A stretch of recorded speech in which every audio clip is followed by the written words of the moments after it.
आज supreme court के अंदर इलेक्टोरल बॉन्ड्स को लेकर सुनवाई हुई। इस सुनवाई के बाद देश के सबसे बड़े बैंक एसबीआई को जोरदार फटकार लगी। वहीं देश के नंबर 1 वकीलों में से एक हरीश साल्वे भी इस सुनवाई के बाद बैक फुट पर नजर आए। कोर्ट के अंदर उनसे एक के बाद एक कई सवाल किए गए, लेकिन इन सवालों के जवाब देने में वकील साहब के पसीने छूट गए। कोर्ट के अंदर वो बार बार ये मांग कर रहे थे कि उन्हें और समय दिया जाए ताकि वो और जानकारियां जुटा पाए और सभी कुछ कोर्ट के आगे पेश कर पाए, लेकिन कोर्ट ने उनकी इस मांग को खारिज कर दिया और कल तक का समय दिया। लेकिन कोर्ट के अंदर जिस तरीके से इस पूरे मामले को लेकर गहमा गहमी मची हुई थी और कोर्ट के अंदर वो कौन सा पेच फंस गया जिस कारण एसबीआई को अब मजबूरन कोर्ट की बात माननी पड़ेगी और कल तक सब कुछ बताना पड़ेगा, उसे लेकर प्रशांत भूषण, जिन्होंने चुनावी बॉन्ड को एक बड़ा मुद्दा बनाया था, वो सुप्रीम कोर्ट के बाहर आकर उन्होंने बहुत कुछ बातें कही और बताया कि कोर्ट रूम के भीतर का माहौल किस तरीके से था और सीजीआई ने वो कौन से सवाल किए जिसके जवाब देने में एसबीआई को बड़ी तकलीफें हुई। एसबीआई के वकील जो थे, जिनको ये सारे जवाब देने थे, तो कोर्ट रूम के भीतर का वो कैसा माहौल था उसे आप सुनिए। प्रशांत भूषण जी ने कोर्ट के बाहर आकर वो कौन कौन से राज खोले हैं, जरा सुनिए। आज सुप्रीम कोर्ट ने इलेक्टोरल बॉन्ड्स के मामले में इलेक्शन कमीशन की स्टेट बैंक की अर्जी कि हमको टाइम एक्सटेंड किया जाए 30 जून तक इलेक्टोरल बॉन्ड्स के डिटेल्स देने के बारे में, उसको रद्द कर दिया है और बोला है कि ये बिल्कुल साफ है कि स्टेट बैंक के पास जो इन्फॉर्मेशन कोर्ट ने मांगी थी उनके पास है कि किसने बॉन्ड्स परचेज करे उसके डिटेल्स और किसने बॉन्ड्स वो एनकैश करे उसके डिटेल्स, ये सब स्टेट बैंक के पास है और वो कल शाम तक ये सारी डिटेल्स इलेक्शन कमीशन को दे दें और उसके बाद इलेक्शन कमीशन 15 तारीख तक, इसी महीने की 15 तारीख तक वो सारे डिटेल्स अपने वेबसाइट पर पब्लिश कर दे।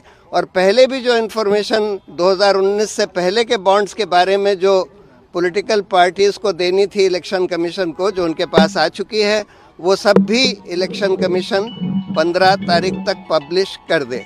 तो अभी आपने सुना सुप्रीम कोर्ट के वकील प्रशांत भूषण जी को, और यहां तक कि आज कोर्ट ने यह भी कह दिया कि अगर आपने हमारा आदेश लागू नहीं किया तो अवमानना का आपके खिलाफ नोटिस भी जारी होगा और कोर्ट की अवमानना की कार्रवाई के लिए तैयार रहिएगा। आज ये कोर्ट के अंदर साफ तौर पर एसबीआई के वकील से कह दिया गया, यानी कहा जाए कि जिस तरीके से किसी भी तरीके से चुनावी बॉन्ड के अंदर जो भी चीजें थी, जो भी जानकारी थी, उसको पब्लिक करने से बचने के लिए चुनावों का इंतजार किया जा रहा था। जैसे कि कहा जा रहा है कि कैसे भी कर ये कोशिश की जा रही थी कि जो चुनाव है वो हो जाए और उसके बाद ये सारी चीजें कोर्ट के आगे पेश की जाए और किसी भी तरीके से चुनावी बॉन्ड की जानकारी को साझा करने के लिए टाल मटोल करने की कोशिश की जा रही थी। उस पर आज सुप्रीम कोर्ट ने बड़ी सख्ती दिखाई और वहीं इस पर आज मैं आपको बता दूं राहुल गांधी ने क्या कुछ कहा है। राहुल गांधी ने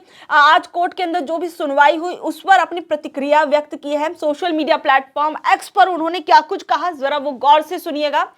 उन्होंने कहा कि नरेंद्र मोदी के चंदे के धंधे की पोल खुलने वाली है।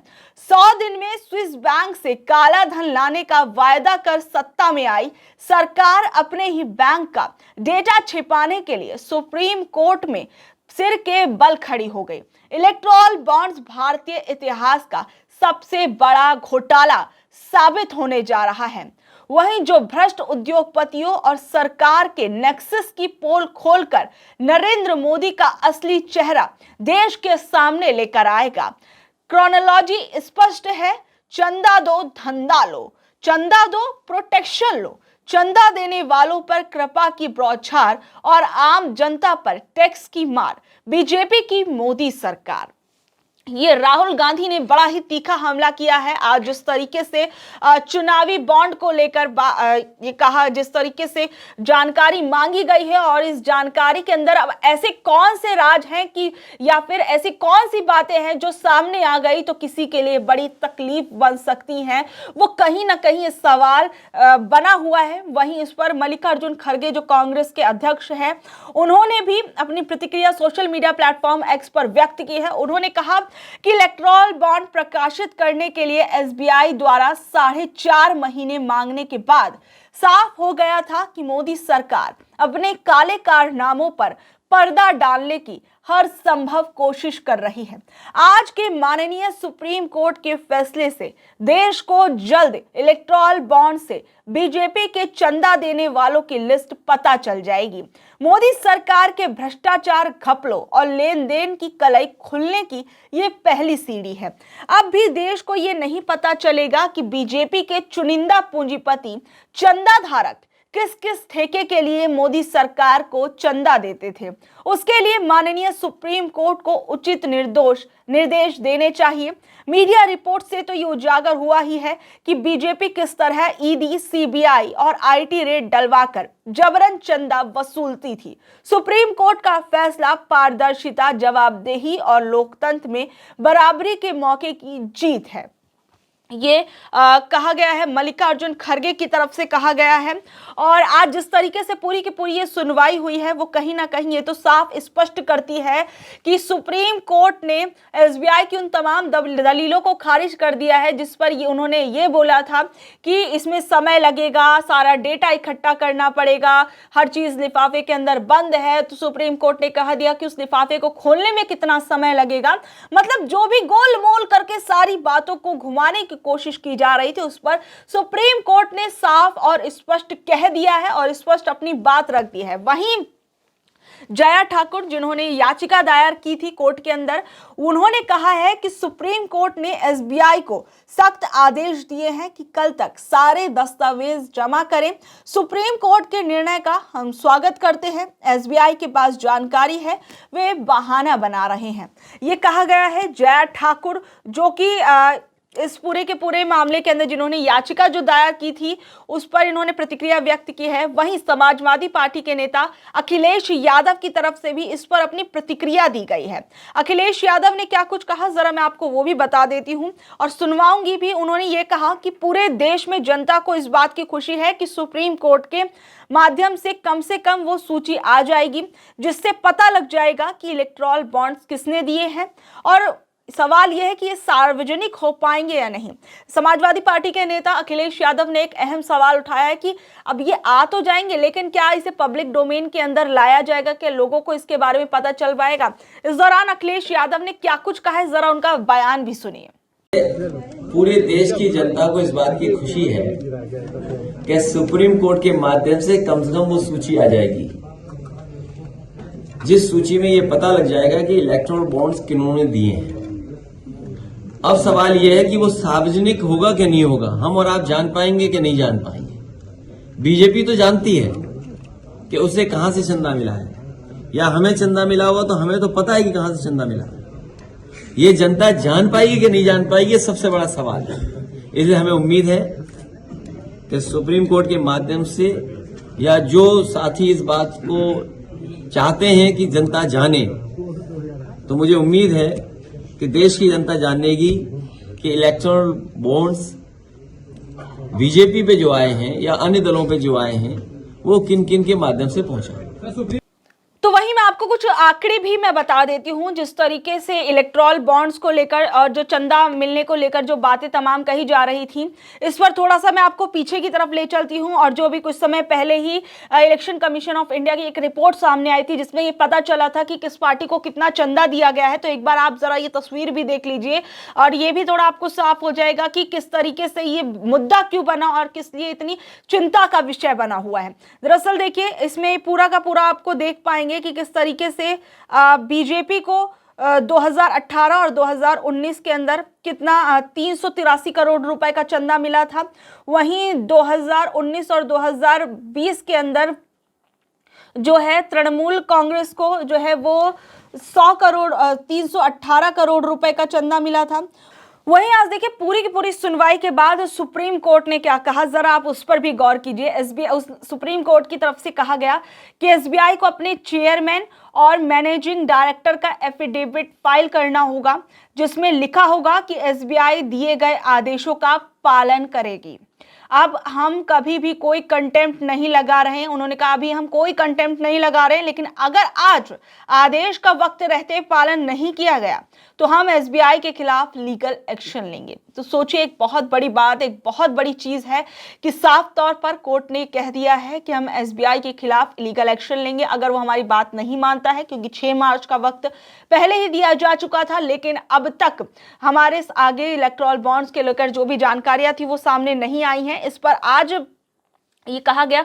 वहीं सीजीआई ने भी इस पर कुछ अपनी अहम टिप्पणियां की हैं। सीजीआई ने क्या कुछ कहा है, चंद्रचूड़ जी ने क्या कुछ कहा है, जरा वो सुनिए। उन्होंने कहा कि एसबीआई का कहना है कि सूचनाओं का मिलान करना वक्त लेने वाली प्रक्रिया है।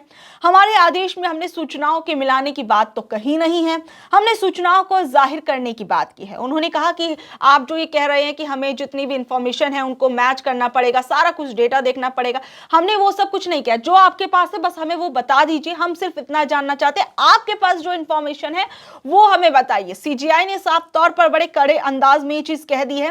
और साथ ही में उन्होंने कहा कि हमने 15 फरवरी को फैसला दिया था, आज 11 मार्च हो गई है, पिछले 26 दिनों में आपने क्या कदम उठाए हैं, कुछ भी नहीं बताया गया है, आपको जानकारी देनी चाहिए। सीजीआई ने कहा कि आप साफ तौर पर हमको बताइए कि जो भी चीजें हैं, इतना समय हो गया है और उसके बावजूद जो है आप लोगों ने अब तक कुछ बताया नहीं है, हमें ये सारी की सारी जानकारी जो है वो चाहिए। और इस दौरान कोर्ट के अंदर और क्या कुछ कहा गया, कौन सी अहम चीजें थी, कुछ अहम 5 बिंदु मैं आपको कम से कम बता देती हूँ, जिससे आपको और स्पष्ट हो जाएगा कि आज पूरी की पूरी सुनवाई के दौरान क्या कुछ कहा गया था।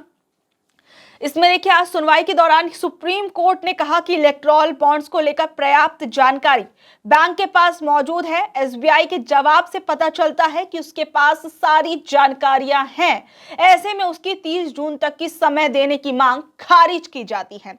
इसके अलावा एसबीआई को निर्देश दिया जाता है कि 12 मार्च तक की सारी जानकारी सौंप दे। 5 जजों की बेंच ने सरकारी बैंक को चेतावनी दी कि अगर कोर्ट के निर्देश का पालन नहीं किया जाता है तो उसके खिलाफ अवमानना की कार्रवाई की जाएगी। कोर्ट ने कहा कि हमने 15 फरवरी को आदेश दिया था, आज 11 मार्च है, 26 दिनों में आपने क्या किया? जवाब में इस बारे में कुछ नहीं बताया गया। कोर्ट के अंदर हम एसबीआई से स्पष्ट जवाब की उम्मीद करते हैं, क्योंकि जिस तरीके से आज गोलमोल जवाब दिए जा रहे थे उस पर भी सुप्रीम कोर्ट ने कहा कि हमें साफ साफ बताइए आप क्या कहना चाह रहे हैं और अब तक ये चीजें क्यों नहीं दी गई हैं। आपके पास इतना टाइम था, 26 दिन का समय आपको पहले ही दिया जा चुका है, तो फिर आप अब क्यों लेट लतीफी कर रहे हैं, ये कहा गया। वहीं कोर्ट ने ये भी कहा कि 15 फरवरी के फैसले में उन्होंने साफ कर दिया था कि एसबीआई को केवल कवर खोलना है, जानकारी को सीधा चुनाव आयोग को देना है। ये गंभीर मामला है और आप इस तरह से तारीख बढ़वाना चाहते हैं। आप देश के नंबर 1 बैंक हैं। हम उम्मीद करते हैं कि एसबीआई आगे आकर सारी जानकारी अब देगा। कोर्ट ने कहा कि खत्म की गई इलेक्टोरल बॉन्ड्स की स्कीम में भी कहा गया था कि इसे खरीदने वालों की सारी जानकारी उस वक्त देनी होगी जब कोई एजेंसी केस दर्ज करेगी। स्कीम की शर्त के मुताबिक भी एसबीआई को सारी जानकारी दे देनी चाहिए। यानी आप जब हर जगह अपनी इंफॉर्मेशन दे रहे हैं, बस आपके पास जो इंफॉर्मेशन है आपको हमें बतानी है। हम नहीं कह रहे उसके अंदर आपको कुछ जोड़ घटा गुणा भाग कुछ ऐसा कुछ भी करना है, जो आपके पास है बस हमें वो दिखाइए आप। लेकिन देखा जाएगा कि सुप्रीम कोर्ट ने के इस आदेश का एसबीआई क्या पालन करता है, नहीं करता, या फिर कोशिश अभी भी की जाएगी। लेकिन इन कोशिशों पर आज जिस तरीके से सुप्रीम कोर्ट का आदेश आया है वो कहीं ना कहीं एसबीआई के लिए मुसीबत खड़ी कर सकता है। आप लोग इस बारे में क्या कुछ कहेंगे, नीचे दिए गए कमेंट बॉक्स में जरूर बताइएगा। धन्यवाद।